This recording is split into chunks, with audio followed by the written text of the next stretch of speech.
welcome to Ascent Kids. All summer long, we have the theme of ready, set, move. That's right, we're talking about faith all summer long, and today we're talking about that God is with you even when you feel stuck. That's right. Hey, let's all stand up and get ready to move.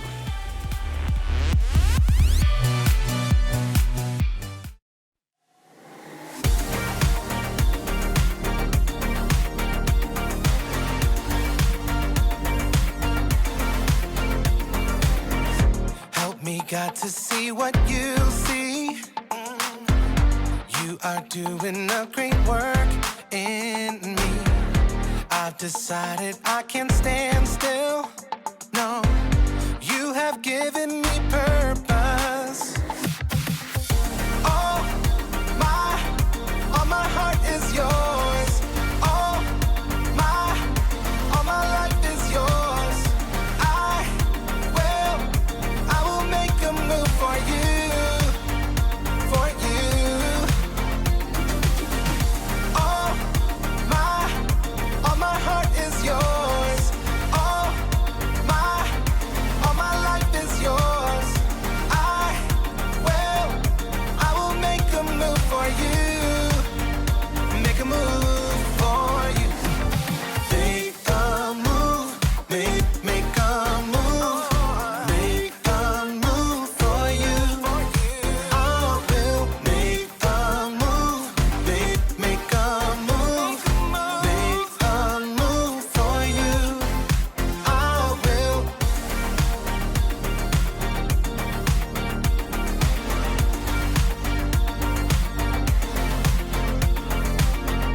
I'll take up the call to serve you. You have given me a job to do. I wanna love the world just like you. Yeah. You have given me purpose. All my heart is yours. All my life is yours. I will make a move for you, for you. All my heart is yours. All my life is yours. I will make a move for you. Make a move for you. Make a move. Make a move. Make a move for you. I will make a move. Make a move. Make a move for you. I will.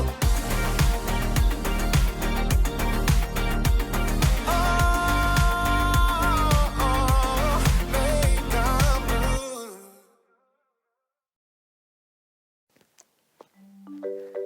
Hey, welcome to Story Lab.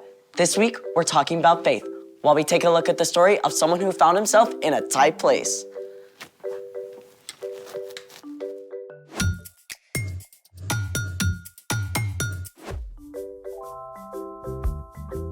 Hey, I'm Skylar. And I'm Sebastian. We're talking about faith, which is trusting in what you can't see because of what you can see. I see something really cool. What's even more cool is what you can make with these. Well, what are they? Mosaic tiles. Oh, for like stepping stones and stuff. Or for some of the most amazing art in the world. Let's move. This is Park Güell in Barcelona, Spain. That whole long wall is just full of mosaic tiles. Yep, including this little guy. Aw. And check this out. Wait, is that a staircase? Yep, the 16th Avenue tiled steps in San Francisco. It's like walkable art. You have to look down for this one too. Okay, that is epic. Exactly. It's the Great Pavement of the Westminster Abbey in London, England. King Henry VIII commissioned it to show the story of creation. This is a close-up. It's about 750 years old. I wonder how many feet have walked across that. Millions and millions, I bet. All right, now I'm itching to create. That's great, but first, we have a challenge. A sticky one. Which is? We gotta figure out which glue to use. Then, Let's do it! So what have we got here? Exhibit A, your classic school glue. Exhibit B, hot glue. You need to stick with a grown-up to use a hot glue gun. I see what you did there. And Exhibit C, super glue. Grown-up alert number 2. If we want to make a mosaic, we need to stick these glass tesserae. Slow down, vocabulary queen. Tesserae? Tesserae, a small tile, glass, or other material used in the construction of a mosaic. That's better. We need to stick these glass tesserae to this tile base. So, we're gonna test each glue to see how well it sticks the tiles together? You got it. A good glue has both strong adhesion and cohesion. You just did it again. Adhesion is the ability of a glue to stick to a surface. Cohesion is the ability of a glue to stick to itself. I guess that makes sense. If the glue doesn't stick to itself, then you just get 2 separate layers of glue paint. Bingo. So, let's stick to it. Up first, school glue.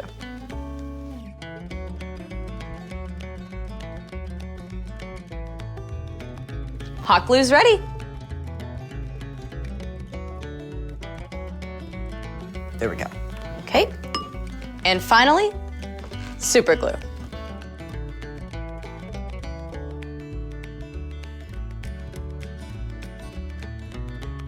Now we could sit and watch the glue dry for 10 minutes. Or we could do this.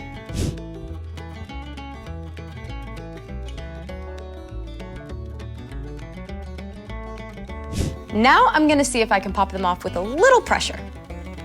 Nope. Oh, Nope. School glue down. We still have hot glue and super glue in the running. Now we try greater pressure to pry them off. Nope. Nope. I guess we have a tie. Looks like they both stuck it out. I'm ready to get my mosaic on. But first, it's time for the story before the story. Today, we're in the book of Acts, which tells us the story of the early church. But before Acts, way back in the very beginning, out of a deep, deep love, God made an amazing world. But when people turned away from God, the world was broken. God made a plan to draw people back into relationship. So, at the right time, God sent Jesus, God's very own son, to live among us. Jesus gave up his life and was killed.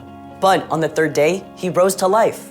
After Jesus returned to heaven, the early church grew quickly, with the help of God's Spirit. When the believers faced trouble in Jerusalem, many of them scattered to other places, taking the news of Jesus everywhere they went. But other believers still remained in Jerusalem. Which is where our story starts. Take it away. Hi everyone, I'm Erica. During this time, King Herod ruled over Judea. He was Jewish, but served the Roman government. And just like the Jewish religious leaders, he wanted to stamp out the Jesus movement. Herod even arrested the Apostle James and had him killed.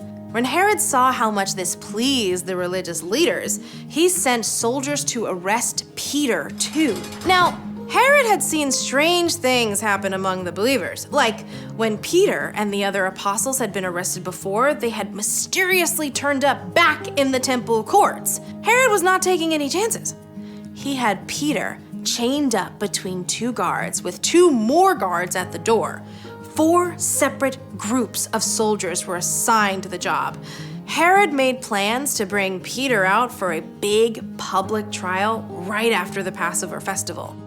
But while Peter was stuck in prison, the other believers didn't give in to despair. Day and night, they prayed to God. Please, Jesus, save Peter. You alone have the power to free him. The night before Peter was to be put on trial, he managed to sleep. I don't know how. This cannot have been comfortable, all chained up. As Peter slept, an angel appeared, and light blazed in the dark cell. Apparently, this wasn't enough to wake Peter because the angel struck him on the side to wake him up. What? I'm awake. Quick, get up. And just like that, The chains fell off Peter's wrists. Put on your clothes and sandals. Put on your coat. Follow me. Peter did exactly as the angel said, but the whole time, he was convinced that he was dreaming. They passed the first set of guards, and then a second set of guards, but no one seemed to notice them at all. When Peter and the angel arrived at the heavy iron bars leading into the city, the gate opened, seemingly all by itself.